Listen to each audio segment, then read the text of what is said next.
I'm back with another video, and this one's about my Sony ZV-1. This is my impulse purchase of this year. This camera I purchased because I wanted something I could vlog with. I wanted something I could throw in my pocket. I wanted something that I could look at myself and have a low-key profile, because I do a lot of tech reviews, a lot of lifestyle out in the world reviews. I want something that doesn't pull everyone's attention to my camera, and this is what it is for me.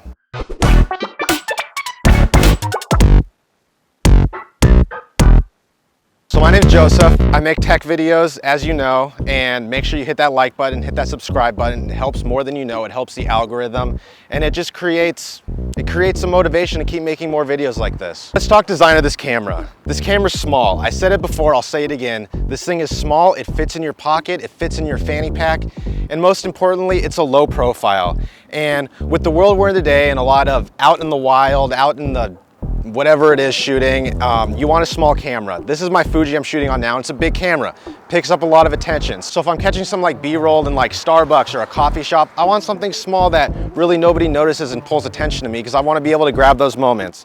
But like I said, small grip, it's something to get used to. It's not like your normal SLR, DSLR. It's got a flip out swivel screen, which as a vlogger and someone who shoots a lot of themselves, very useful, very beneficial.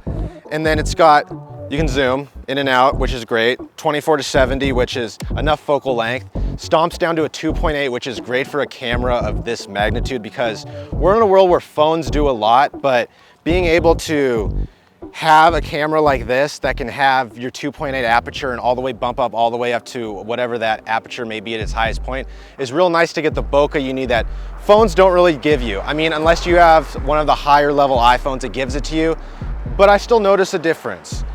Wind resistance. Audio is phenomenal on this thing. You have your record button, you have your photo button.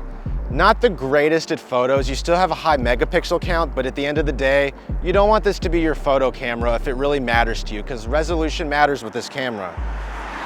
And then finally, one of the best things, coolest things, is it has a product showcase mode. So if you put a product in front of it and you're like on your iFocus, it'll pick up the product, which is great for tech reviews and product reviews. And then finally, it has built-in ND filters, which I found so beneficial shooting outside and dealing with the sun and all that stuff. I also use this thing as my overhead camera for my reviews, because it has a light profile, and with the tripod I use over the top, it's just light, shoots in 4K, and it does everything I need. So we have the competition. We have the RX100, which is the Sony that's the flip-up screen. I do prefer the flip-up screen, because one thing I found is I find myself looking at the screen a lot, which puts your eyes looking at a screen. In my first vlog I ever made, some of my feedback was stop looking at the screen, so you got to look straight into the lens. So with that flip up, it's nice. Canon has the G7X, which is another good camera for this price range and this point and shoot feel that you still have a lot of the settings these cameras have to offer. But then you have the cell phones, you have the iPhones, you have the Androids, you have the Samsungs of the world, and you're gonna get a great camera, but I still notice a difference from not using this thing, and it's something you have to choose. Maybe when the 14 Pro Max comes out, maybe I'll switch sides, you never know, and see what I can do with it. And then finally you have like your Fuji, your DSLR, your SLRs, which is just a better camera. There's not really a competition.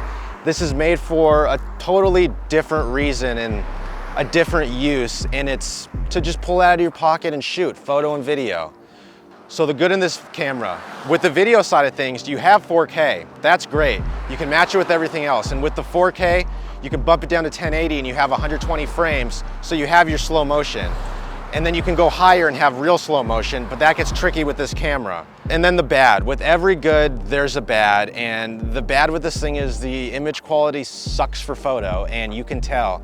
And especially when I put it next to my Fuji, or when I'm using a Sony and I put it next to that, you can tell that this is a $700 camera. So really, who is this for? This is for anyone that wants a secondary camera that they can use as a secondary camera. This should never be your main camera, and that's really who it's for. So at the end of the day, I recommend it. $700, you can't beat it. And I know if you have an iPhone, you're gonna say, oh, I'll just use my iPhone to shoot, but again, you're using this for a reason, and you know what that specific reason is. So that's my review on the Sony ZV-1. This has become my impulse purchase of the year, my grab and go camera of the year. And with this in my film camera, I'm either carrying one of them with me everywhere I go, and I almost always use it as a B cam. So make sure you hit that like button and make sure you hit that subscribe button. I enjoy everyone's comments. I enjoy everyone in this community. And until the next video, peace.